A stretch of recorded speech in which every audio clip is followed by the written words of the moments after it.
bengalise.com ওয়েবসাইটে interview সেশনে আপনাকে স্বাগত।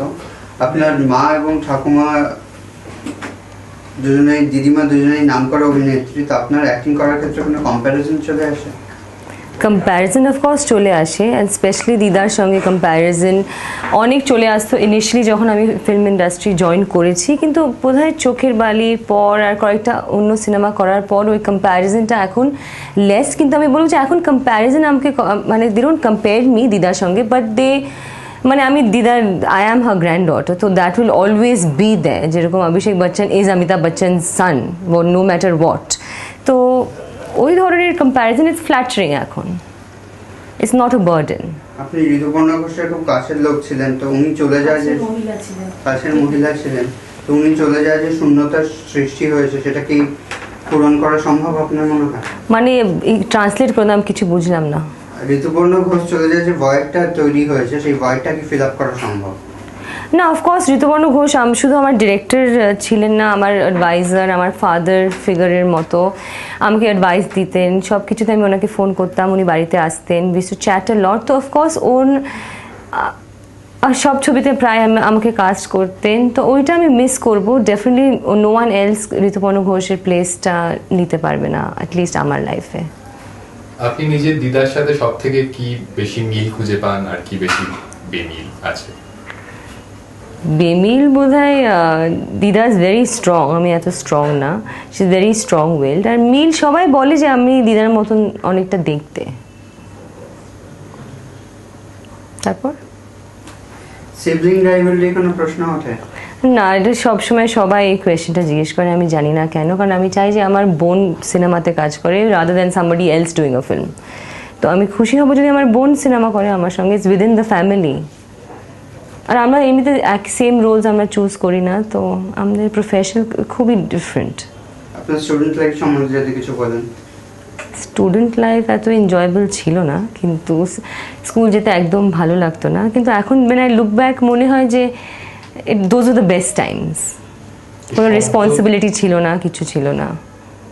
শব্দ, জাপানিজ ওয়াইফ, এগুলো এক জনের ছবি, হাওয়া বদল এগুলো আরেক ধরনের ছবি।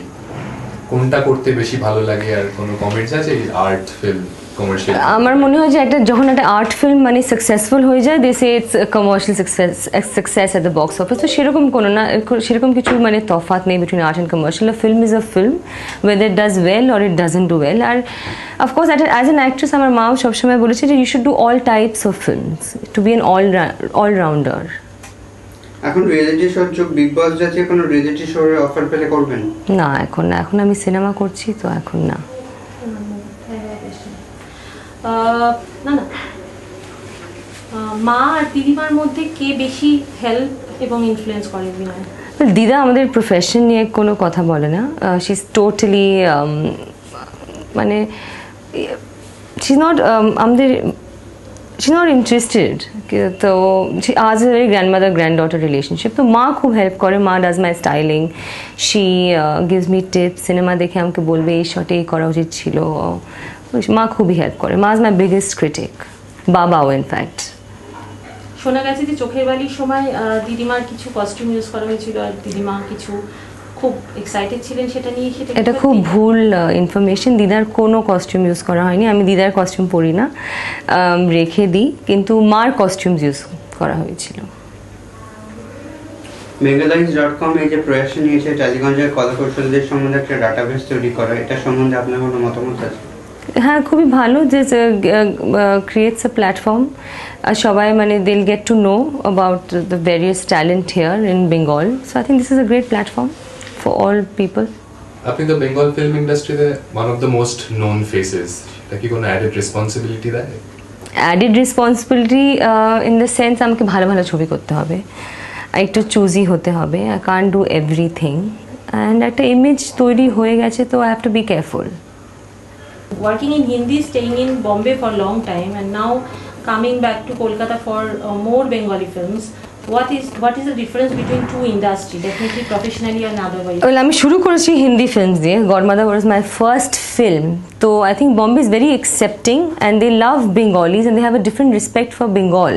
তো যখন আমি ওখানে যাই this great respect and madam ji এটা, ম্যাডাম জি ওটা, but they are very professional and একদমই লেজি না। কিন্তু Kolkata is like my home town. এখানে they treat me like like they pamper me like a baby even now এত ছবি করার পর। So here it's more like home আমি বলবো আমার জন্য।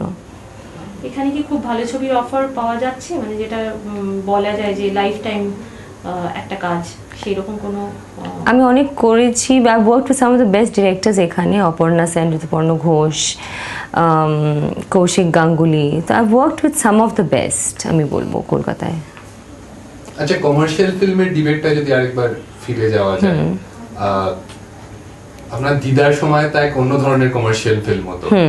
এখন কি আপনি মনে করেন এখনকার কমার্শিয়াল ফিল্মের কোয়ালিটি পড়ে গেছে বা কোনো কারণে? এখন অনেক ভালো ছবিও হচ্ছে। আমি কমার্শিয়াল আর্ট বলতে চাই না, আমার জন্য film is a film, good মানে গুড অ্যান্ড ব্যাড। তো আমি বলবো না যে কোয়ালিটি পড়ে গেছে, বাট আর টাইমস হ্যাভ চেঞ্জ, আর generations have change, we think differently.